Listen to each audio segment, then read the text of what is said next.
ကိုညီညီတောင်ကြီး live channel ရဲ့ချစ်မိတ်ဆွေများအားလုံးမင်္ဂလာပါ DV 2025မှာတော့ဟိုတမဒအပြောင်းလဲဖြစ်သွားတာနဲ့ကတော့ပြီးတော့ KCC ရဲ့နံပါတ်ကျတာနေလာတဲ့ပုံမူတည်တဲ့အပြင်ပြီးတော့ဒီဘက်မှာMVCR တို့နောက်ဒီဘက်ကလာဝါကာတို့ USCIS ဆိုအဲ့ဒါတွေကအကုန်လုံးဟိုအလုပ်တွေအဖြုတ်ခံနေရတဲ့အချိန်မှာမမျော်လင့်မဲ့နဲ့တော်တော်လေးကိုနောက်ကျလာတယ်အဲ့ဒါလည်းကျွန်တော်လည်းမတတ်နိုင်ဘူးပေါ့နော်ပြီးတော့ကျွန်တော်ကဂျားတွေကနေပြီးတော့ဟိုလူတွေအကုန်လုံး interview ရပါစေလို့ interview တွေအောင်ပါစေလို့အဲ့ဒါတွေဘာမှမလုပ်ပေးနိုင်ဘူးကျွန်တော်တို့ကဂျားတဲ့လူတွေဖြစ်တယ်အဲ့ဒါလေးရှင်းလို့ရှိရင်တော့ကျွန်တော်တို့ဆက်ပြီးတော့ဒီ channel မေးခွန်းတွေကျွန်တော်ဖြေပေးလို့ရပါတယ်လို့ ကိုညီညီတောင်ကြီးနဲ့လက်မေးကြည့်တဲ့နေရာရှိမှာစီဒီတို့လာတာကိုညီမတယောက်လေးဝင်နေပါနော်2023မှာအမေ TV လျှောက်သွားပေါ့နော်မောင်လေးရဲ့အသက်က21မပြည့်သေးဘူးဆရာဟုတ်ဟို DS260 first letter ထွက်တော့သူ့နာမည်ပါလာချက်နောက်လာ April တရက်မှာမောင်လေးက22ပြည့်မှာဆိုတော့ဆရာ 2NL မှာမောင်လေးနာမည်များပါလာခဲ့ရင်ပေါ့နော် KCC တန်ရုံးဝင်တင်မဝင်တင်တိချင်ပါချက်ဆရာဟုတ်ကဲ့အဲ့ဒီအဖြေကတော့ဒီအဖြေထွက်တဲ့အချိန်မှာသူက22နှစ်ပြည့်သွားရင်တော့မရတော့ဘူးဗျဟုတ်ကဲ့ဒါပေမဲ့ဘယ်လိုဖြစ်နိုင်လဲဆိုတာလေ policy ရတော့မရတော့ဘူးတော့အဲ့လိုမျိုးကြော်ပြီးတော့ရောက်လာတဲ့နေ့တွေရှိဘူးလေကျွန်တော်တက်တည်ပြလို့ရတယ်ကျွန်တော်ကိုယ်တိုင်အမေရိကမှာမြင်ဘူးတဲ့လူရှိတယ်ဒါပေမဲ့အဲ့ဒါကဖြစ်တယ်မဖြစ်လဲကျွန်တော်မပြောနိုင်ဘူးအဲ့တော့တယောက်ဆိုလို့ရှိရင်အဲ့လို DV ပေါက်ပြီးတော့အခုဒီ main လေးအနေထားအတိုင်းပဲဒီရောက်တော့23နှစ်နဲ့ရောက်လာဘယ်လိုလုပ်ရောက်လာလဲဆို DV နဲ့ရောက်လာတာအဲ့လိုမျိုးရှိတယ်ဆိုတော့ဟို counselor နဲ့ तू ဘာလုပ်ပေးလို့ရလဲဆိုတော့သူ့ကို report တင်မဲ့မြည်ကြီးမှရမယ်အရေးကြီးတာ तू စိတ်ဟိုပါပေါ့နော် interview ဖြေတဲ့အချိန်မှာသူတခုဖြစ်သွားအောင်ကိုယ့်ဘက်ကနေဘာမှအမှားမလုပ်မိဖို့ပေါ့တခုဖြစ်ကိုလိန်လိုက်တာမျိုးတခုမျိုးမဖြစ်သွားအောင်အရေးကြီးဆုံးလေအဲ့ fraud ကသူတို့တော့လက်မခံအဲ့တော့တခုကိုအဲ့ဒီမှာဒီ derivative ဒီတွဲကိုအနေနဲ့မှားလို့ရှိရင်မူရင်း main applicant မှာထိခိုက်သွားနိုင်တာအဲ့ဒါအများနဲ့ကောင်းတဲ့မှာမှတ်ထားပေးပါကြိုးစားကြည့်လို့ရတယ်လို့တော့အကြံပေးကြည့်မယ်နော်ဟုတ်ပါဘူးဆရာဘာပဲဖြစ်ဖြစ်အောင်မြင်ပါစေဟုတ်ကျေးဇူးပါဆရာဟုတ်ကဲ့ကျေးဇူးပါခင်ဗျာနောက်ထပ်တစ်ခုဆရာကလေတော့အခုနိုင်ငံခြားမှာကြောင်းတက်နေရဆိုတော့လေယောက်ျားလေးလည်းဖြစ်တော့ဆိုတော့အဲ့လိုလေစိတ်မှာအသွားပြန်အဲ့လိုရစ်မှာလဲစူးတာလေအဲ့နဲ့ဟုတ်ကဲ့သူ့ရဲ့မိကုန်းကဟိုနိုင်ငံခြားရောက်နေတဲ့အရွယ်ရောက်တဲ့ကျောင်းသားဖြစ်နေတော့အသွားပြန်ဘယ်လိုလုပ်မလဲအဲ့ဒါကတော့ရှင်းပါတယ်ဒီလိုဖြစ်နေတဲ့ကိစ္စအားလုံးကရန်ကုန်လေစိမ့်နဲ့ပဲဆိုင်ပါတယ်မင်္ဂလာပါဦးညီမင်္ဂလာပါကိနံပါတ်8202ပြည်ချိုးခန့်ကျော်ပါဟုတ်ကဲ့မင်္ဂလာပါကဲဦးညီကလေကျွန်တော်ကအခုလက်ရှိကမီချီဂန်ရွေးတာမီချီဂန်စတိတ်ကိုရွေးထားတယ်ပေါ့နော်လက်လို့ကျွန်တော်သွားမဲ့ဖတ်ချင်းသွားမဲ့လူကအလောက်ကန်ခွင်လန်းနဲ့ပတ်သက်ပြီးတော့ဒီဟာဘေးပြည်နယ်တွေရွေးရင်ပိုသင့်တော်နိုင်လေပေါ့အဲ့ဒါလေးသိချင်ပါဟုတ်ကဲ့အခုငါတူလေးမေးတဲ့ဥစ္စာကိုမေးခွန်းကိုကျန်တဲ့လူတွေကြားလားမကြားဘူးတဲ့အကြားလောက်အကြားလောက်အခုဒီကာယကံရှင်မေးတဲ့မေးခွန်းကသူကမီရှီဂန်ကိုရွေးထားတယ်တဲ့အလောက်ကန်ခွင်လန်းဘယ်လိုဖြစ်မလဲတဲ့ဆိုတော့ဥညီဖြေချင်တာကတော့အလောက်ကန်ခွင်လန်းတက်စားလို့ရှိရင်အခုငါတူကဘာလုပ်တတ်တယ်လဲ education မှာပါရှိတယ်လေဆိုတော့တော့မိသားစုစီးပွားရေးပဲလုပ်နေတာအဓိကတော့ okay ဆိုတော့ education မှာရှိတယ်အရင်ကဖေရန်အောင်ပဲ okay ဆိုတော့ဟိုပုံမှန်ဝန်ထမ်းဘဝစရမယ်ဆိုရင်ဘယ်တော့သိမထူး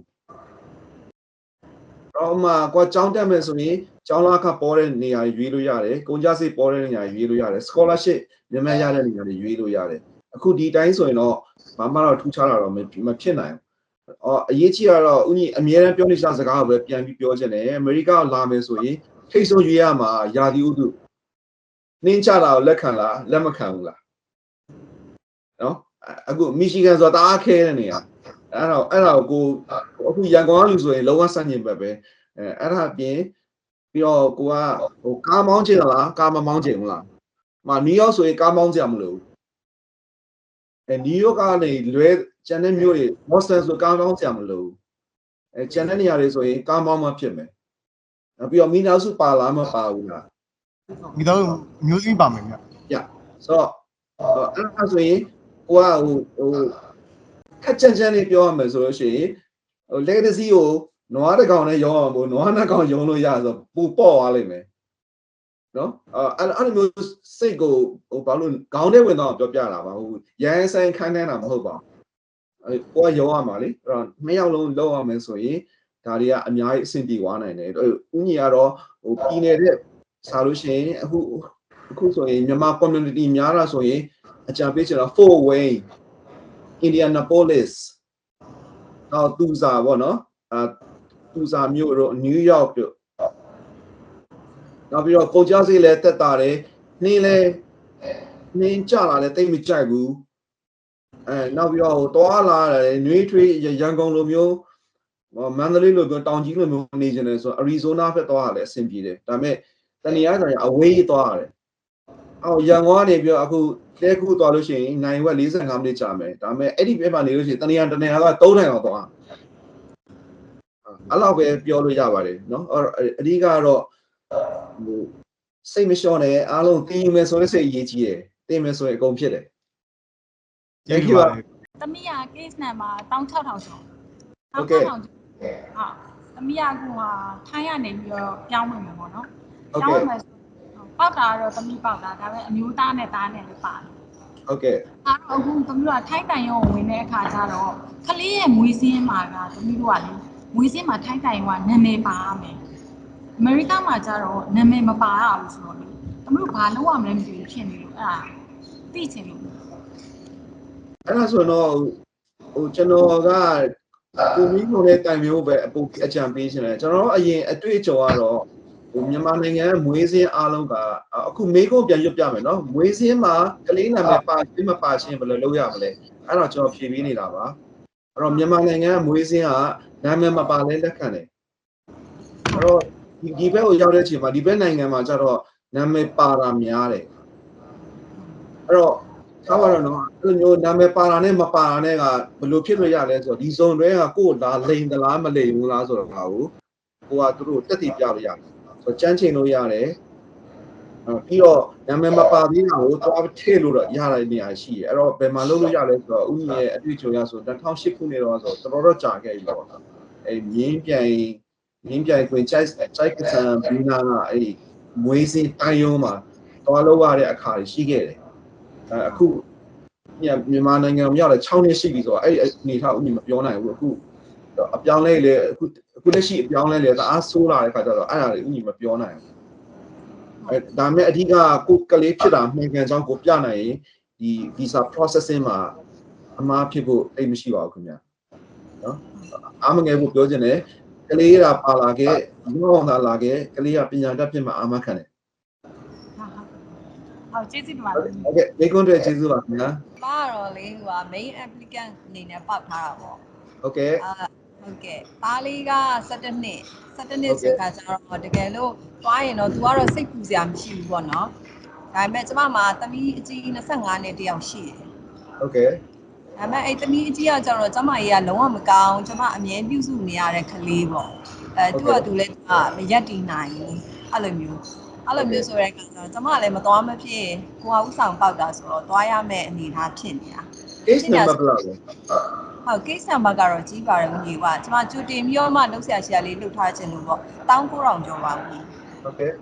ဟုတ်ကဲ့အဲ့တော့ကျမကြိုစဉ်းစားချင်တာကလေသမီးကိုကျမထားခဲလို့လဲဟိုဒီဘက်မှာကကြတော့အဲ့လိုလုပ်ပေးမဲ့လူကလည်းမရှိဘူးရှင်မရှိတော့သမီးကိုကျမအနေနဲ့တကယ်လို့ဆိုရင်ဘယ်လိုများဟိုသူ့ကိုဟိုပေါ့နော်ဟိုဘက်ကဥပဒေဟိုဘက်မှာနေတာဆိုတော့အဲ့ကဥပဒေအရာရောကျမဘယ်လို try ကြည့်လို့ရမလဲဆိုတာလေးသိချင်ပါတယ် အဲ့တော့ဟိုထိတ်ဆုံးပြောနိုင်တာကတော့ဒီပေါက်တဲ့ကံချက်ညီမငါတူမကရောက်လာပါစေဦးထိတ်ဆုံးဆူတောင်းပေးတယ်ရောက်လာရင်ကလေးငယ်ပါလာမယ်အဲ့ဒါတပိုင်းရင်ဖြတ်လိုက်ရမယ်တော့ပေါက်ရမယ် bulletin ပါရမယ် interview အောင်ရမယ်ပြီးရင်ကိုယ့်ရဲ့အိမ်အောင်ပဲနဲ့ကလေးငယ်မိတဲ့ကလေးငယ်ပါလာမယ်အဲ့ဒီမှာ Jason တစ်ခုရှိတာဒီဘက်နိုင်ငံကိုရောက်တဲ့နေ့green card ရတဲ့နေ့ကစပြီးတော့ green card လက်ထက်ရောက်တဲ့နေရာစပြီးတော့အိမ်တော်မကြသေးတဲ့သားသမီးကို petition ခေါ်လို့ရတယ်အဲ့ဒါကအမြန်ဆုံး2နှစ်အကြာဆုံး3နှစ်ခွဲဆိုသူရောက်လာလိမ့်မယ်အမြန်ဆုံး1နှစ်အကြာဆုံး3နှစ်အဲ့လိုအမြန်ဆုံး2နှစ်အမြန်ဆုံး2နှစ်အကြာဆုံး3နှစ်ခွဲကြရင်သူရောက်လာလိမ့်မယ်ထိတ်ဆုံးလိုအပ်ချက်ကအဲ့ဒီကြံခဲ့တဲ့22နှစ်ကျော်တဲ့ကလေးကအိမ်တော်ကြထားလို့မရဘူးအိမ်တော်မရှိဘူးသူကကျမကြီးတော့မကောင်းကျွန်တော် generally ရေဘူးအဖြစ်ပြောတာပါ22နှစ်ကျော်တဲ့သားသမီးကအိမ်တော်ကြထားလို့ရှိရင်ခေါ်လို့မရဘူး green card နဲ့ခေါ်လို့မရဘူးအဲ့တော့ okay သူကဒီအချိန်လေးနဲ့ဆိုရင်အိမ်တော်ပြုတ်ဖို့လေဖြစ်နိုင်ချေနေပါတဲ့အတွက်သူကတော့3နှစ်ကျော်ဆိုရင်ရောက်လာလိမ့်မယ်အဲ့ဒါစိတ်မပူတဲ့အရေးကြီးတာအခုဓာတ်ထူမကိုယ်တိုင်ရောက်လာဖို့အရေးကြီးရဲ့အဲ့တော့ J-set ရှိမှချိန်လို့ရမှာလေအဲ့ကိုက main applicant ဒီဘက်ကိုရောက်လာဖို့အရေးကြီးကျန်တဲ့ကိစ္စဖြည့်ရှင်းလို့ရအဲ့တော့ဒီဘက်မှာရန်ကုန်မှာထားခဲ့တာတို့ဘာလို့ကြတော့ကိုယ့်ရဲ့ဆွေမျိုးတိုင်းကအကူအညီတောင်းအောင်ပါပေါ့အဲ့ဆိုတခါတည်းတော့ခွာလို့မရဘူးမရဘူးဟုတ်ကဲ့အဲ့ဥပဒေမှာ2မျိုးမရှိဘူးဆိုတော့အဲ့ဒါဘာမှလုပ်လို့မရဘူးပြီးတော့ကိုကရောက်လာပြီးလို့သူ့ကိုရှောက်ထားပြီးရင်လည်းအခုလိုဒီဗီလိုပဲ case number တစ်ခုကသူ့နောက်လိုက်နေပြီလေအဲ့လိုက်နေတဲ့အချိန်မှာအလေဗီဇာရှောက်ရင်လည်းသူကတန်ရုံးမှာလည်းအခုကြားတဲ့အတိုင်းပဲမေးမှာပဲအလေဗီဇာရှောက်ရတာအခုနောက်ပဲဘယ်လောက်ထိဒုက္ခရောက်လဲရန်ကုန်ကလူအကုန်သိတယ်ဝယ်မရဘူးဆိုတော့အခုကျွန်တော်ပြောတဲ့နီလာအမှန်ဆုံးပဲတကယ်ဖြစ်တဲ့ဆုံးလို့ပဲကျွန်တော်အကြံပေးပါတယ်ခင်ဗျဟုတ်ကဲ့ပါဦးသူတောင်းပေးမယ်နော်ဟုတ်ကဲ့ပါဟိုမိဘတွေဆိုရင်လည်းအဲ့လိုပုံစံပဲလားဦးမိဘက green card နဲ့ခေါ်လို့မရဘူးမိဘကိုယ်တိုင်နိုင်ငံသားဖြစ်မှာမောင်နှမတွေကိုယ်တိုင်နိုင်ငံသားဖြစ်မှာအိမ်တော်မချတဲ့သားသမီးက green card ရတဲ့နေ့ကတန်းလျှောက်လို့ရတယ်အိမ်တော်မကြသေးတဲ့သားသမီးပဲအဲ့ဒီ3နှစ်ကနေ5နှစ်ခံစားခွင့်ရှိတာပေါ့မိဘတို့ညီကောင်မောင်မတို့ဟို3နှစ်5နှစ်မဟုတ်အိမ်တော်မကြသေးတဲ့သားသမီးကို green card ပိုင်ဆိုင်သူတယောက်က green card ရတယ် green card ရပြီဒီနေ့ရောက်လာပြီ green card ရပြီ green card ပိုင်တဲ့သူကစပြီးတော့ရှောက်လို့ရတယ်ကိုမင်းကောင်တင်ပြီး DS 260တော့အဲ့ phone number တစ်ခုတင်ရမယ်ကိုရဲ့အဲ့မှာဘာထည့်ရလဲဆိုကိုရဲ့ green card number ထည့်ရတယ်green card ရတဲ့နေရာစပြီးရှောက်လို့ရတယ်ဟုတ်ကဲ့ဟုတ်နော်အဲ့ဟိုခုနလို2နှစ်တို့3နှစ်ခွဲလို့ဆိုတာဘယ်သူမှမသိပါဘူးဟိုကိုမြန်သွားနိုင်တယ်ကိုနောက်ကျသွားနိုင်တယ်အခုအမရအတင်းနဲ့ဆိုရင်တော့ကိုကြာဖို့ပဲရှိတယ်နော်ဒါပေမဲ့အဲ့ process အားလုံးကဟို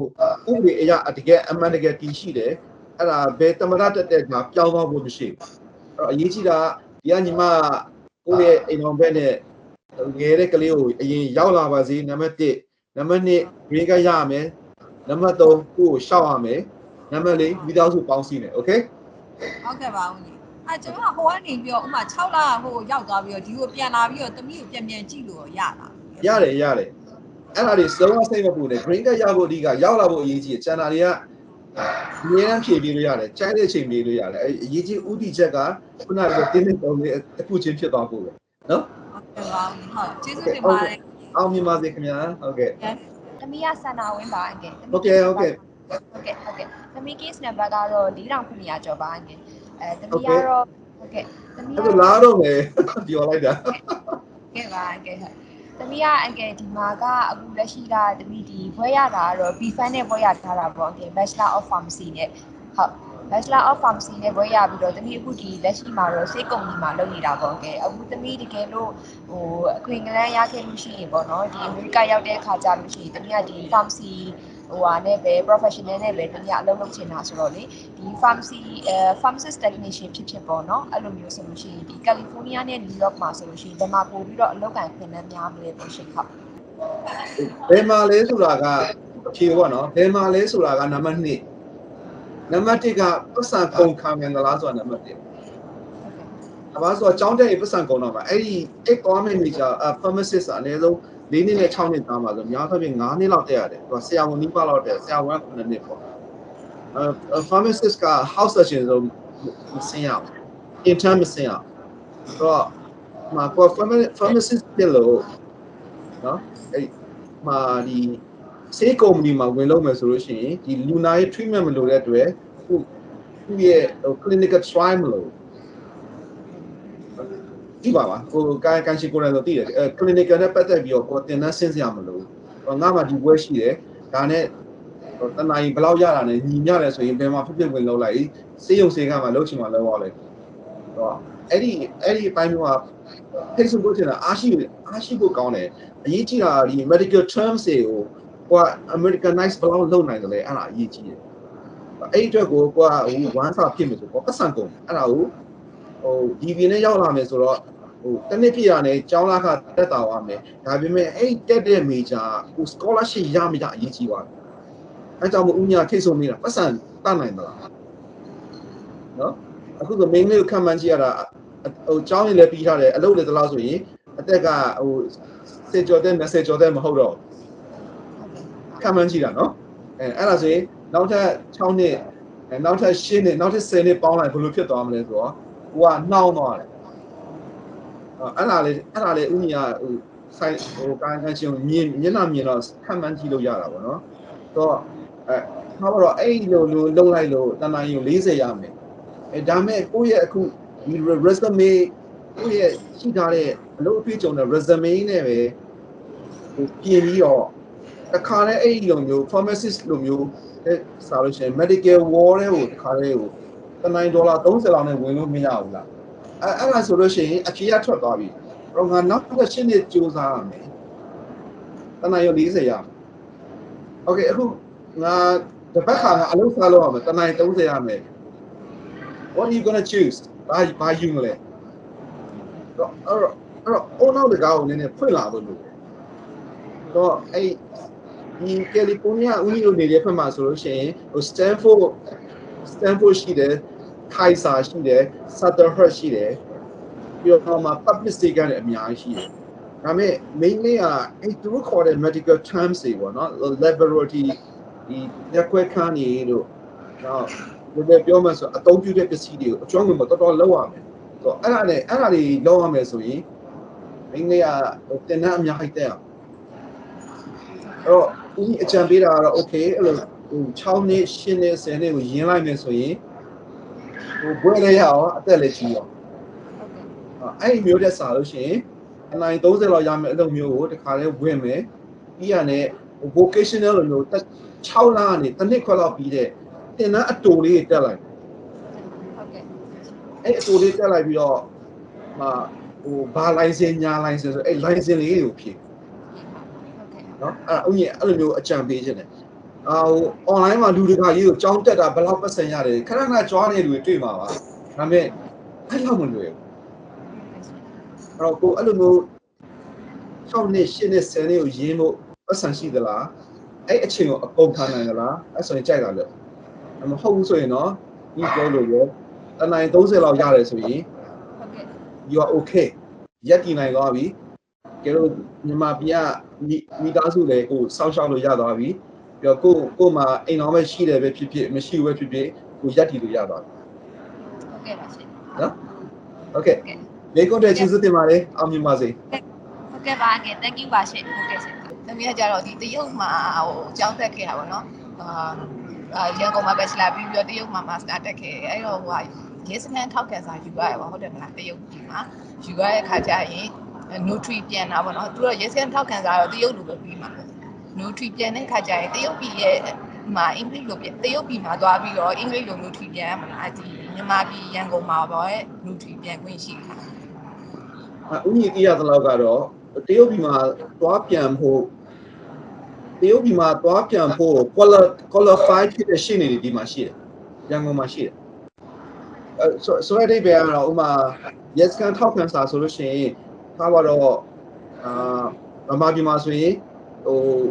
တစိမ့်တုံးကြီးထုလိုက်မယ်ဝိုင်းနေထုလိုက်တဲ့ခါစားလို့ရှိရင်သူကဘာသာပြန်တာဘယ်လိုပြန်လဲအဲ့ဒါကိုတရုတ်ရဲ့အခေါ်အဝေါ်ကိုအင်္ဂလိပ်လိုမှန်အောင်ပြန်နိုင်တဲ့လူရှိတာမဟုတ်ဘူးဆိုရင်ဒီရန်ကုန်မှာရှိတဲ့တရုတ်တန်ရောအကူအညီတောင်းလို့ရတယ်တရုတ်တန်ရော email ပို့လိုက်ပြီးတော့မှငါဒီဥစ္စာကို notary ပြန်ချင်တယ်မျိုးတို့ recommend လုပ်တဲ့ notary department မှာရှိတယ်လေပေါ့တရုတ်ပြည်ကြီးသွားပြန်ကြမလို့ဟုတ်တရုတ်တန်ရုံမှာဟို translation လုပ် အင်္ဂလိပ်ကို translate တရုတ်တန်ရုံအခုကြီးတောင်းအောင်မယ်ငါအဲ့တော့ကဟိုတရုတ်နိုင်ငံရဲ့ဘယ်မှာရှိရဲစကန်ထောက်ခံစာကိုတရုတ်စာသားနဲ့ထွက်လာတယ်အဲ့ဒါကိုဒါကိုဒီ international version ဖြစ်အောင်မင်းတို့ recommend ပေးတဲ့ဒီ notary service ဘယ်မှာရှိတယ်သူတို့အပြီးတောင်းလို့ရတယ် မျိုးသားပေါက်တာပါပေါက်တာကြတော့9635နံပါတ်ကဒါပေမဲ့တခုအခက်ခဲသူကကြတော့သူ့ကိုသူ confident တခုမရှိတာကိုကတန်ရုံးဝင်ကိုကသူက10တန်းမအောင်ပါဘူးဒါပေမဲ့လို့တစ်ချိန်လုံး 5 star hotel တွေမှာလောက်လာတာဟိုကအခုကကြတော့ lot တဲမှာဒီ6မိုင်ရွယ် lot တဲမှာရှက်ပါတီနဲ့လောက်ဒီကြားထဲလဲဟိုကိုရီးယား line ပေါ့နော်တင်မောလိုက်တယ်10က12ခါလောက်ရှိပြီအဲ့ဒီအတွက်သူတန်ရုံးဝင်ပြီးတော့ confident မရှိဘူးဖြစ်နေတယ်သူရပါမလားပေါ့နော်ဒါပေမဲ့ညာထားတခုမှမရှိဘူး10တန်းဖြစ်တဲ့အတွက်အခုဟို DV ပေါက်တော့တာ high school without diploma ပေါ့ ဟုတ် high school နဲ့ပဲတင်ထားတာ okay ဆိုတော့ဒီလို DV group မှာအမြဲတမ်းရေးသလိုပဲ 1.net မှာတွားကြည့်လွယ်လွယ်ကူပြောမယ်ဆိုတင်မော line ဆိုလို့ရှိရင်ဟိုဒီကောင်းထဲမှာတင်မော line နဲ့ပတ်သက်တာဆိုရင်ဟိုလွယ်လွယ်ကူပြောပြစရာအဆင်သင့်မရှိဘူးအချိန်ကလည်းအဆင်သင့်ဖြစ်တဲ့အတွက်ဥပမာပေါ့ဟိုတယ်တစ်ခုမှလုပ်တယ်ဟိုတယ်မှာဇပွဲတို့ရှိမယ်ထမင်းချက်ရှိမယ်မန်နေဂျာရှိမယ်နောက် laundry service ရှိမယ်အမျိုးမျိုးရှိမယ်အဲ့တော့ဟိုတယ်မှာလုပ်တတ်တဲ့လူတယောက်အနေနဲ့အဲ့ထဲမှာအကုန်ဝင်ကြည့်လိုက်ဟိုတယ်လို့ရိုက်လိုက်တာနဲ့ဘယ်တစ်ခုက SBV 7ကိုကြော်တယ်ဆိုတာကိုအကုန်ရွေးလိုက်နော်ခုနဦးကြီးပြောတဲ့အလောက်က10ခုလောက်ရှိမယ်အဲ့ထဲမှာ6ခုလောက်က SBV 7အောက်ကိုလိမ့်နေတယ်ဟုတ်ရင်ဟိုဟိုတယ်လောက်တဲ့ဥစ္စာကိုအဲ့ဒါတွေကိုမတင်ပြနဲ့တော့နားလည်လားမသိဘူးဆိုတော့ SBV 7ကိုမှီွားတဲ့ဥစ္စာတွေကိုအမျိုးသားကိုအဲ့ဒီလုပ်တွေကိုကျွမ်းအောင်တင်မောနဲ့ပတ်သက်တာအကုန်လုံးအဲ့ဒါတွေအကုန်လုံးသူ့ကိုပြန်ပြီးအမြဲတမ်း revision သွားနေအမြဲတမ်းလေ့ကျင့်နေဟုတ်တော့ပါလားမသိဘူးဟုတ်ကဲ့အဲ့တော့ဟိုဘာပြောချင်တာလဲဆိုတော့အမျိုးသားလုံးတက်သလိုကိုတန်အမတ်ကရွေးရမှာမဟုတ်ဘူးတန်အမတ်ရွေးမဲ့အလုပ်ကိုမျိုးသားလုံးတက်တန်အမတ်ကကိုယ် interview ပေးအောင်မဲ့ SPV 7 7 အောင်လာတဲ့ SPV 7ကိုယောက်ျားရအောင်လုပ်ရမယ်အဲ့တော့တန်အမတ်ကကိုယ်အလုပ်ငါဒီအလုပ်ပဲလုပ်တတ်တယ်မင်းက interview ပေးအောင်မလို့လုပ်လို့မရဘူးဦးညီကနောက်တစ်ခုမေးချင်တာလေဒီတငယ်ချင်းတယောက်ကကြတော့ Kansas မှာနေတာပေါ့နော် California Kansas မှာနေအဲ့ဒါနောက်ထပ်ညီမတို့ကတော့ဟိုမှာအမျိုးမရှိဘူးအမျိုးလည်းမရှိဘူးတငယ်ချင်းတော့အခုမှအသေးအတန်ကြီးချိတ်ဆက်ပြီးတော့သူလည်း23ပေါ့နော်23 DB ပေါက်ပြီးသွားထားတဲ့သူဆိုတော့လေသူကတော့ Kansas မှာနေတယ်ဒါပေမဲ့စုံစမ်းကြည့်တဲ့အခါကျတော့ညီမကလေး2ယောက်ပါတယ်ဟိုပါပေါ့14နှစ်တယောက်ရယ်9နှစ်တယောက်ရယ်ပါမယ်သမီး2ယောက်ပါအဲ့ဒါကကျောင်းနေပါတွေကလေအဲ Kansas ဘက်မှာပို့ပြီးတော့အဆင်ပြေမလားဟို Delay City ဘက်မှာပို့ပြီးတော့အဆင်ပြေမလားမသိဘူးရှင်ဟိုအဲ့ပြောတဲ့ Kansas ဆိုတာဘာမြို့လဲသူတို့မြို့နယ် Kansas မြို့နယ်တဲ့ဟိုကျောင်းကလေစိတ်မပူနဲ့ဘယ်မြို့မဆိုအဆင်ပြေတယ်ဟုတ်ကဲ့ပါဟို high school အောက်ကျောင်းဆိုရင်အမေရိကန်တနိုင်ငံကြိုက်တဲ့နေရာတော့အဆင်မပြေတဲ့နေရာမရှိဘူးဟိုထားပါတော့ရန်ကုန်တကုံသိမ်းမလို့ပိုကောင်းတယ်ဆိုတာမရှိဘူးဒီမှာ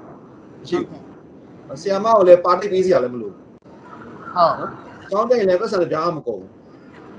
ဟုတ်ကဲ့အဲ့ဒါကိုစလုံးဝစိတ်မပူနဲ့နော်ဟိုတနေ့ကတော့ဟိုပြီးခဲ့တဲ့လတော့လေဟို Spanish ကလေးတယောက်ကဟို17နှစ်ရွယ်ရှိတဲ့ကလေးတယောက်ကစူးစိုက်လုပ်သွားဆိုတော့အရန်လန့်ပြီးတော့ရှော့ရသွားပေါ့အဲ့ဒါတွေကအဲ့တည်င်းတွေကိုသွားမဖတ်နဲ့အဲ့ဒီကန်ချမာကိုစီမလာအောင်ကိုယ့်ရဲ့ကန်ချမာကမြန်မာပြည်ကလွတ်မြောက်တော့ဟုတ်နော်အဲ့တော့ပြောင်းလိုက်ခဏပြောင်းလိုက်ကဲမိကုန်းတွေကျေးဇူးတင်ပါတယ်ဟုတ်ညီမကဟိုက case 3000ကျော်နဲ့ဒီဗီဇာလည်းရပြီးသားရရှင်welcome to the United States ကျေးဇူးပါတယ်အဲ့ဒါကိုလေဟိုဒီ3လပိုင်း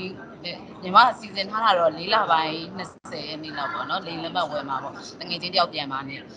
လော်တကြီးသွားဖို့လူလား4လပိုင်း20လောက်ဆိုလဲအဆင်ပြေနိုင်လားလို့သိချင်မှာပါဟုတ်အခုဗီဇာရပြီးပြီ4လပိုင်း20လာတာအဆင်ပြေလေမေးခွန်းပါအောင်မေးတာလေဟိုက 4လပိုင်းနဲ့မှသွားလဲရပါတယ်နော်အဲ့ဒါလေးသိချင်အခု visa မှာဘယ်လောက်ရိုက်ပြီးလိုက်လဲvisa မှာဘယ်လောက်ရမယ်ဘယ်လောက်ကြာရင်ရမယ်ဟော visa မှာကညီမရဲ့ဟိုစီးရဲ့ဟိုဟာ expire date နဲ့ဆိုတော့မေ29အထိမေ19ရက်အထိကိုရတယ်ရှင်နောက်ရတယ်အဲ့ဒါစိတ်ပူစရာမရှိဘူးစိတ်ပူစရာလုံးဝမရှိဘူးနော်ဟုတ်ကဲ့ပါရှင်ဟုတ်ကဲ့ရှင်အဲ့ဒါလေးကျေးဇူးပါကျေးဇူးပါဟုတ်ကဲ့ကျေးဇူးပါတယ်ခင်ဗျာဘယ်မြို့လာမှာလဲဘယ်မြို့လာမှာလဲFlorida ပါရှင် Florida Sarasota ဟုတ်တယ် Florida ကောင်းတယ်ဟုတ်ကဲ့အောင်မြင်ပါစေခင်ဗျာကျေးဇူးပါတယ်ပြည့်တဲ့စနေပြပါစေကျေးဇူးပါရှင်တမီးကိုဝင်ရှိရ4လကျော်သွားပြီโอเค case က9900တင်โอเค case ကတူရနေမကြဘူးအဲ့ဒါတမီးကဲဂျွန်လောက်ဆိုလို့ရှိရင်တမီးရဲ့ကိုကဘာလောက်တက်တာ9လဝန်းကျင်လောက်ဖြစ်သွားတယ်အဲ့ဒါအဲ့ကိုရောက်လို့ရှိရင်မွေးလို့ရှိရင်အဆင်ပြေပါမှာပေါ့အဲ့လိုကျမ်းမာရေးပတ်သက်တဲ့ medical လုပ်ပါလို့โอเคအဲ့တော့အမေရိကမှာမွေးပါခါတဲ့နိုင်ငံသားဖြစ်သွားအောင်အဲ့ဒေါ်နယ်ထရန့်အခုပြောနေတဲ့နိုင်ငံသားဖြစ်တယ်လို့မဖြစ်တယ်လို့အဲ့ဒါတွေကတရားရုံးကခွင့်မပြုသေးဘူးဆိုတော့ဒီဘက်ရောက်လာလို့ရှိရင်တရားသူကြီးတဲ့သူနဲ့အပေါ်မှာရန်နေဖြစ်နေနော်ကိုကလေးကဒီဘက်မှာမွေးလိုက်တာနဲ့တခါလေးပွဲခါလေးသူ့အတွက်ကစိတ်ပူကြအောင်မလို့တော့ဘူးဘာမှလာမသိဘူးအဲ့တော့အရေးကြီးတာတော့လေစီးတဲ့ချိန်မှာအန်ရကင်းမှုပဲအဲ့ဒါဆူတောင်းစီရှိတယ်ကလေးရဲ့အနာဂတ်ကိုလုံးဝမစင်စားနဲ့နော်အခုကံကောင်းလို့ပဲ DV ပေါက်လာပြီပို့ပြီးကံကောင်းလို့ပဲ case number ကနီးလာပြီပြီးတော့တဖြည်းဖြည်းနီးဆက်လာပြီ okay account တွေပေါ်တော့မယ်ကျွန်တော်ကတော့အဲ့ကလေးကိုကျွန်တော်ဒီဘက်မြန်မာကျွန်တော်ပညာတတ်ဖြစ်မယ်နေခါလို့ကျွန်တော်စိတ်ထဲမှာမြင်နေတယ်ဟာတမီးအဲ့ဟိုရောက်သွားလို့ရှိရင်ကြောက်ကြရင်မဒီအစ်စ်ဘာကြီးမရလို့ရှိရင်ကိုယ်စိတ်နဲ့ကိုယ်တွေးရမှာဆက်တယ်အများကြီးပေါ့အဲ့လေဆိုရင်မွေးတာဟုတ်ဆိုတော့အခုနောက်ထပ်မေးခွန်းကပါလဲဆိုတော့ကလေးမွေးတာပတ်စံကုန်လားမကုန်ဘူးလားဟုတ်တယ်နော်မေးတာအဲ့မေးခွန်းဟုတ်တယ်နော်ကိုပတ်စံတဲ့ဆိုရင်အကုန်ခံနိုင်လားမကုန်ခံနိုင်လားမသိချလို့ဟုတ်လားโอเคဆိုတော့ဒီနေ့ရောက်လာလို့ရှိရင်ဒီဘက်ရောက်တာနဲ့ green card တိုင်းရ green card ရတာနဲ့ medical ရှောက်လို့ရတယ်ဒီပေါက်လာရင် green card ရမယ် green card ရလို့ရှိရင် medical ရှောက်လို့ရတယ် medical ရှောက်လာလို့ရှိရင် benefit တွေရ benefit ဆိုတာဟိုမိမတယောက်ကလေးမွေးတယ်ဆိုပြီးတော့သူတို့ကဟိုလုံးချီအောင်လောက်ခိုင်းလိုက်လို့အဲ့လိုမျိုးမရဘူးသူတို့မှာဥပဒေတွေရှိတယ်အဲ့ဒီထဲကိုဝင်သွားပြီဆိုရင်အဲ့ဒါတွေကဒီဟိုနေတဲ့ပြည်နယ်ပေါ့ကောင်တီခေါ်တာပေါ့ခရိုင်နေအဲ့ဒါတွေကသူတို့အလကားပေးတဲ့ federal အလကားပေးတဲ့အဲ့ maternity leave တွေရှိတယ်အလုပ်ရောက်တာနဲ့အလုပ်တစ်ခုကိုဝင်ကြည့်လိုက်သူတို့လက်ခံလာအဲ့ဒီကနေအလုပ်ကိုချိန်ပြီးသွားပြီဆိုတာနဲ့ကိုကလေးကအလကားဝေးရအဆင့်ကိုဖြစ်သွားတယ်နော်ခုဘေးမှာလည်းအမေရှိရတယ်နဲ့အမေတင်တယ်နော်လေးစားပါလေအဲ့ဒီစိတ်မပူနဲ့လို့ဒီဘက်မှာအဲ့ဒါတွေကတော်တော်များများကိုဟိုအကုန်လုံး free နီးပါရတဲ့ကိစ္စတွေအများကြီးရှိတယ်အဲ့တော့ဘာနဲ့သွားမလဲဆိုတော့ green card medicare အဲ့တော့စိတ်မပူဘူးကျွန်တော်ပြောချင်တယ်โอเคဒီရောက်ကိုသွားမှာဒီရောက်စီးလို့အဲ့ဘက်မှာကိုလွယ်သေးတယ်နယူးယောက်ကဟိုပတ်စံဖြုံးတဲ့ပြည်နယ်ဆိုတော့ကိုယ့်ရဲ့ benefit တွေအများကြီးရနိုင်နော်အောင်မြင်ပါစေဘေးကွန်းတဲ့ကျေးဇူးပါမျိုးသားကလေကြောက်ကက်ဆေးနေရတာလေဟုတ်ကဲ့အဲ့ဒါလေဟို green card ရတာနဲ့ medical ရရှောက်လို့ရတာလားโอเคโอเคမေကွန်းနားလည်ပြီဟို DV ပေါက်တဲ့လူက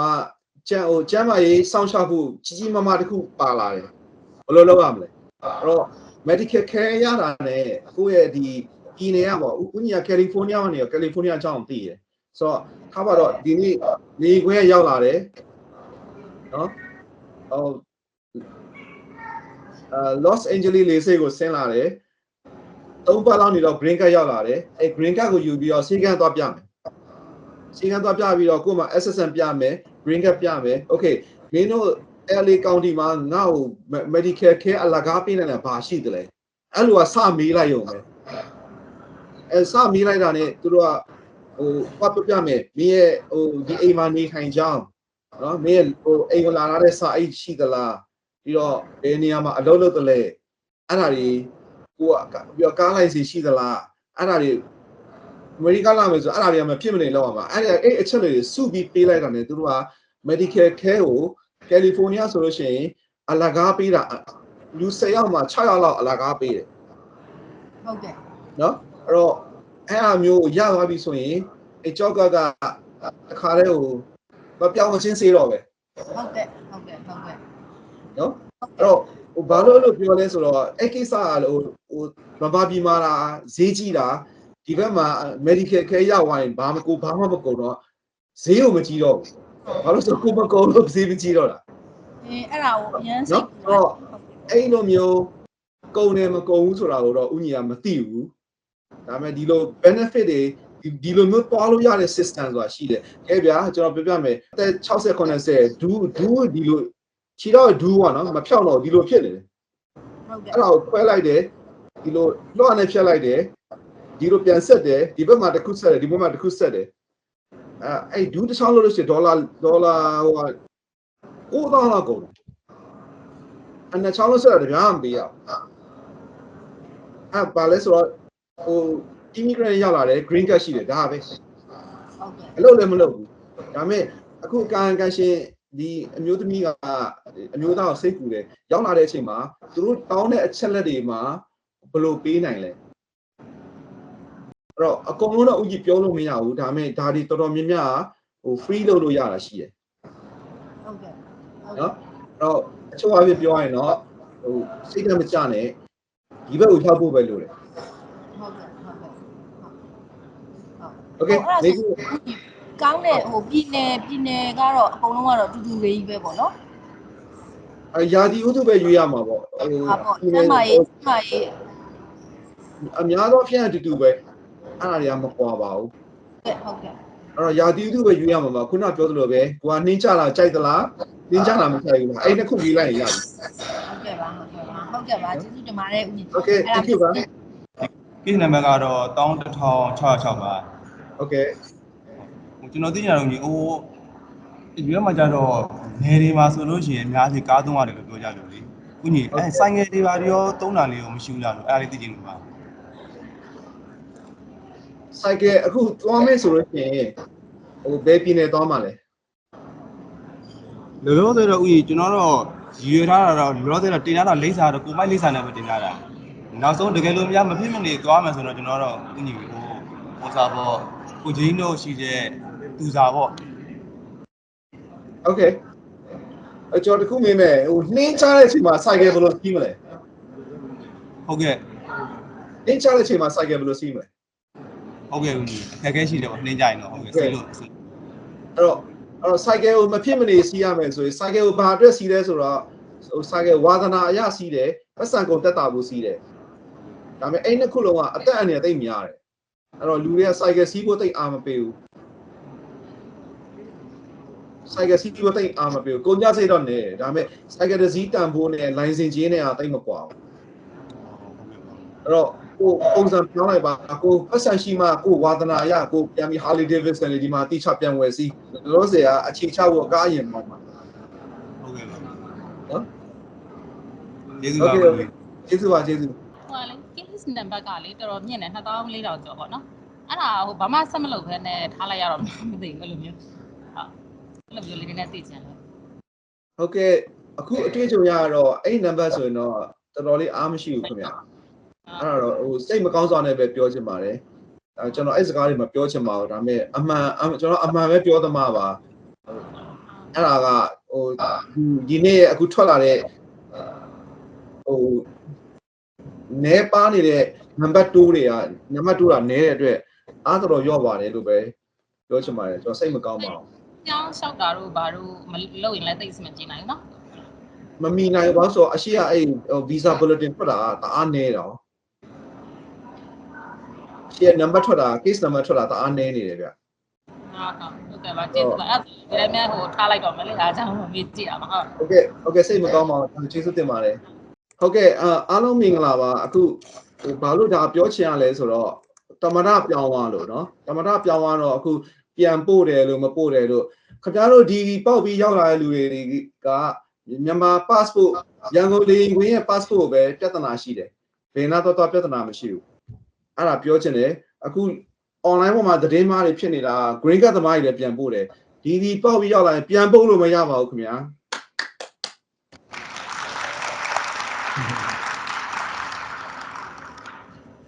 အဲ့တော့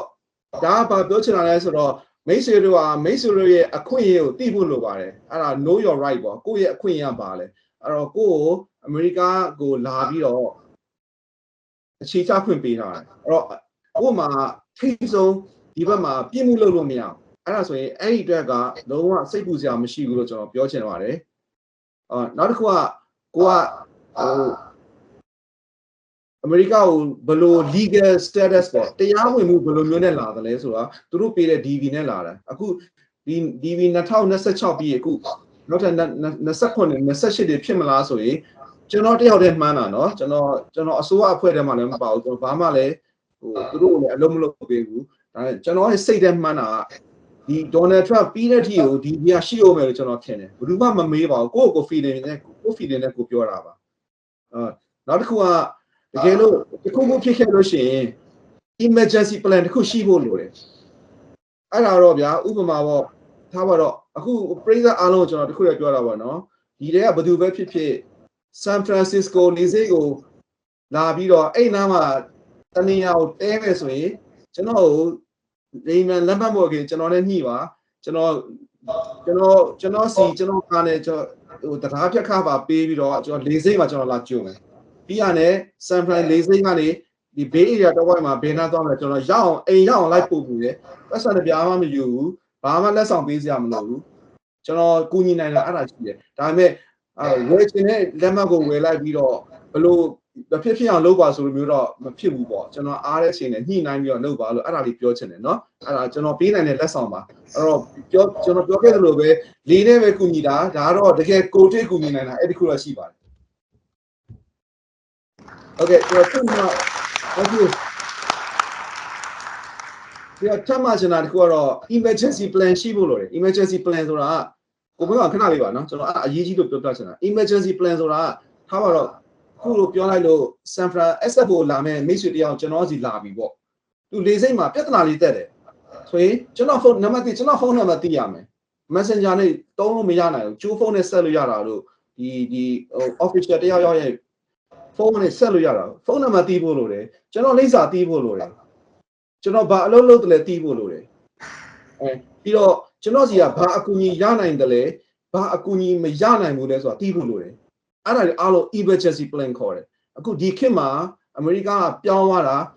ဟိုကုန်တယ်တမ္ပဒါနဲ့တထေးတမ္ပဒါနဲ့တွေ့နေပြီးတော့မှပွားစီကိုရှုပ်တယ်ဆိုတော့ကိုကတခုခုမမားဖို့လိုတယ်အဲ့တော့ emergency plan ကိုချလာပါလို့အဲ့ဒါပြောချင်တယ်နော်အဲ့ဒီထဲမှာနောက်တစ်ခုကကိုယ့်ရဲ့ document တွေအားလုံးကို scan ဖတ်ပြီးတော့ Google ဆိုလို့ရှိရင် Google Drive မှာအကုန်တင်ထားပါတစ်ချိန်ချိန်မှာအကုန်ဖုန်းထဲမှာအကုန်ရှာလို့ရအောင်ဒါမှမဟုတ်ကို Gmail နဲ့ဝင်လိုက်ပြီးတော့ဟိုဒါပေါ့ scan ဖတ်တာအကုန်လုံးဒီခေတ်မှာသိလွယ်နေပါတယ်အကုန်လုံး document တွေအကုန်လုံးကို folder တစ်ခုစောင့်ပြီးတော့အကုန်လုံးကိုယ့်ရဲ့ဒီ left ဖွားထဲမှာကို document အကုန်ပါအောင်လုပ်ဖို့ကျွန်တော်ကအဲ့ဒါကို emergency plan ထဲမှာအဲ့ဒါလေးထည့်ချင်ပါတယ်နောက်တစ်ခုကပတ်စံတဲ့ကိစ္စပေါ့အဲ့တော့ကျွန်တော်ခဏပြောတာရှိတယ်အဲ့တော့ပတ်စံ1000ကျော်လူတိုင်းကပတ်စံ1000အောက်ပဲရှိတာမဟုတ်ဘူးတချို့ကတန်းနဲ့ချီပါလာတဲ့လူတွေလည်းရှိတယ်ဆိုတော့အဲ့ပတ်စံတွေဘယ်လိုရအောင်လုပ်မလဲလုံချုံဘယ်လိုလုပ်မလဲအဲ့ဒါတွေပါကိုယ့်ကို plan ဆွဲထားဖို့လိုတယ်ခင်ဗျအဲ့ဒါလေးပြောပြချင်ပါတယ်ပြီးတော့ဟိုကိုကအမေရိကကိုလာမယ်ဆိုရင်ဒီဘက်ကကိုသွားနေမယ့်နေရာเนาะအိမ်ငှားထားတယ်အမျိုးရှိတယ်ဟိုကိုတငယ်ချင်းရှိတယ်ဟိုတပတ်ပဲပေးနေမယ့်တငယ်ချင်းရှိတယ်တလားပေးနေမယ့်တငယ်ချင်းရှိတယ်ဟိုလုံးဝမလာနဲ့ဆိုလာပါဆိုပြီးတော့ရှောင်ပြေးသွားမယ့်တငယ်ချင်းရှိတယ်ဘယ်သူနဲ့ဖြစ်ဖြစ်သူတို့ information အမြဲတမ်းယူထားပါသူတို့ကိုယ့်ရဲ့ယုံကြည်မှုတွေအကုန်ပေးသူ့ရဲ့ယုံကြည်မှုတွေအကုန်လုံးကိုရအောင်ယူထားပါတချို့ကဟိုလာပြီးတော့မှဒုက္ခပေးသွားတဲ့လူတွေရှိတဲ့အတွက်လူတွေကကူညီဖို့လက်တွန့်ကြတယ်အဲ့တော့ကိုကဘယ်လိုမျိုးလာမလဲပြီးရင်အဲ့ဒီလိုမျိုးကိုလာပြီးတော့ခြေချသွားနိုင်တဲ့နောက်မှာကိုနောက်လူတွေကိုခုကျွန်တော်လိုမျိုးဟိုအလကားမှတ်တင်ဘယ်လိုပြန်ကူညီနိုင်မလဲအဲ့ဒါစိတ်လေးငွေးလာပေးကြပါလို့ဒါကျွန်တော်ပြောချင်တယ်နောက်တစ်ခုကျတော့ဟို community တွေကိုဘယ်လိုပါဝင်ပတ်သက်မလဲပေါ့ဆိုတော့အခုကျွန်တော်ကဒါတွေအခုကျွန်တော်တွေ့နေရတော့ဟ လူမျိုးမပြောလို့ဘူးမြန်မာတွေပဲပေါ့အကုန်လုံးကျွန်တော်ကမြန်မာတွေမှာပဲကြီးွားမဲ့မြန်မာအုပ်စုမှာပဲကိုဘွားတီဆောက်မဲ့ဒီပေါက်တဲ့သူတွေလားကိုပညာရက်ဆိုင်အောင်သွားမဲ့ဥစ္စာလားအဲ့ဒါလည်းတွေးခဲ့ဖို့လိုတယ်ပြီးတော့တိတ်ရေးကြည့်ရပါကိုမင်းကောင်နဲ့လည်းပတ်သက်ပြီဆိုတော့ဒါလည်းအကုန်လုံးသိပြီးသားဖြစ်မှာပါဘာအကြောင်းကြောင့်မှလုံးဝမလိမ်ပါနဲ့အဲ့ဒီလေစိတ်မှာပဲဖြစ်ဖြစ်တန်ရုံးမှာပဲဖြစ်ဖြစ်ပြီးတော့ကိုဘွားမှာအမေရိကရောက်လာလို့ရှိရင်ကိုဘာပဲလုပ်ခဲ့ကျွန်တော်လည်းငယ်တော့အများကြီးအကောင်းတာအများကြီးလုပ်ဘူးတယ်ဒီဘက်မှာမလိမ်တော့တဲ့အတွက်ကိုကစိတ်သစ်သူတစ်တွေဖြစ်လာတယ်အဲ့တခုပေါ့အဲ့ဒါတော့စော်ကားတာမဟုတ်ပါဘူးဒါပေမဲ့ဒီစကားပြောတဲ့တစ်ခေါက်ပဲမုန်းလိုက်မှာတက်လို့ကိုချစ်သွားမဲ့စကားဖြစ်တယ်ဒါကြောင့်ကျွန်တော်ပြောတာပါကိုကတခု immigration လိုမျိုးမှာလေးစိတ်မှာကိုဘဝတိဆောက်တဲ့နာမှာတခုအခက်အခဲဖြစ်တယ်ဆိုရင်ကိုလုံနိုင်တာမရှိတယ်ဆိုတော့ကိုရှာထားအဲ့ဒါအရင်ကြည့်ရအဲ့လိုမရှာထားတဲ့အတွက်ထားပါတော့ဆူရှီသွားလိုက်တယ်ပေးရလို့ဘယ်လောက်ပေးမပြောပြီးတော့တကယ်လည်းမပေးဘူးကိုကဘယ်လိုလုပ်မယ်လို့ဟန်ကြီးပန်ကြီးပြောပြီးတော့တကယ်သွားလို့တော့ခွားသီးလေးတော့မပြီးနိုင်ဘူးအဲ့ဒီမှာပြဿနာတွေတက်ကြအောင်နောက်ဆုံးမရတော့မြန်မာ PP online ပေါ်တက်ပြီးဖောင်းထုတယ်အဲ့ဒါတွေကဒီခေတ်မှာမရှိတော့ဘူးအဲ့လိုလုပ်ဖို့မသိဘူးဆိုတာကိုကျွန်တော်ဂျားတွေကနေအကြံပေးပါတယ်ခင်ဗျနောက်ဆုံးတစ်ခုအနေနဲ့ကတော့ဒီအာနာပိုင်နေနဲ့ဆက်ဆံတဲ့နေရာမှာအခုတအားအကဲဆက်တယ်အခုဒေါ်နယ်ထရန့်နဲ့အီလွန်မတ်စ်ပေါင်းပြီးတော့မှအကုန်လုံးသူတို့အဓိကလူတွေအလုပ်ဖြုတ်လိုက်တာတွေကသူတို့အားကိုးရတဲ့လူတွေဖြစ်နေ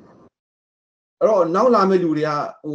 IT ချတဲ့လေးတွေပေါ့အသက်20ကျော်လေးတွေကကွန်ပျူတာတစ်လုံးနဲ့ laptop တစ်လုံးနဲ့အလုပ်ဝင်လုပ်နေအဲ့လိုမျိုးတွေဖြစ်နေအဲ့တော့အဲ့ဘယ်အာနာပိုင် authority ဘယ်သူနဲ့မှရံမဖြစ်ပါနဲ့အဲ့ရံဖြစ်ရင်အမတိရံဖြစ်လို့ရှိရင်စတိုးဆိုင်မှာတခါလေးရဲဖမ်းတယ်အလုပ်ရှိလို့ရှိရင်အလုပ်တခါလေးပြုတ်တယ်အဲ့တော့ immigrant အသစ်တယောက်အနေနဲ့ရံလုံးဝဖြစ်လို့မရအဲ့ဒီလိုစကားမျိုးကျွန်တော်ပြီးခဲ့တဲ့3နှစ်ကိုမင်းကောင်ဖိတ်တယ်ပါဆိုတော့တခါမှမပြောဘူးအခုဘာလို့ပြောလဲဆိုတော့ဒီလက်ရှိဖြစ်နေတဲ့ဒီအခုဖြစ်ကြရောက်နေတဲ့အစိုးရရဲ့လက်ထက်မှာအဲ့လိုဖြစ်နေအဲ့တော့နောက်ဆုံးပဲအိတ်နဲ့လေမှာချင်တာတော့စိတ်တကားကိုဖွင့်လာပါတော့နော်အားလုံးကိုစိတ်တစ်လူတစ်နဲ့လာဖို့ပဲကျွန်တော်အကြံပေးပါတယ်အဲ့တော့အခုလိုမျိုးကျွန်တော်စကားကိုဝိုင်းပြီးနားထောင်ပေးရတဲ့ကျွန်တော်ဘာမှမဟုတ်ပါဘူးကျွန်တော်တာမန်လူတယောက်ပါဆရာလည်းမဟုတ်ပါဘူးပြီးတော့ဘာမှကြီးမြတ်တဲ့လူတယောက်လည်းမဟုတ်ဘူးဒါပေမဲ့ကျွန်တော်ရဲ့မဟုတ်တဲ့စကားလေးတွေကိုနားထောင်ပေးတဲ့အတွက်အားလုံးကျေးဇူးတင်ပါတယ်လို့အားလုံးကျွန်တော်ဖိတ်ကြားအတွက်ကျွန်တော်အင်မတန်ဝမ်းမြောက်ပါတယ်ကျေးဇူးတင်ပါတယ်ကျွန်တော်စာအုပ်တွေဝယ်ပြီးအားပေးရတဲ့အတွက်လည်းကျေးဇူးတင်ပါတယ်စာအုပ်ကဝယ်ရုံမဟုတ်ဘူးနော်စာအုပ်ဝယ်ရဆိုဖတ်ဖို့မဖတ်ပဲတော့အလကားပဲโอเคကိုမင်းကကျေးဇူးတင်တယ်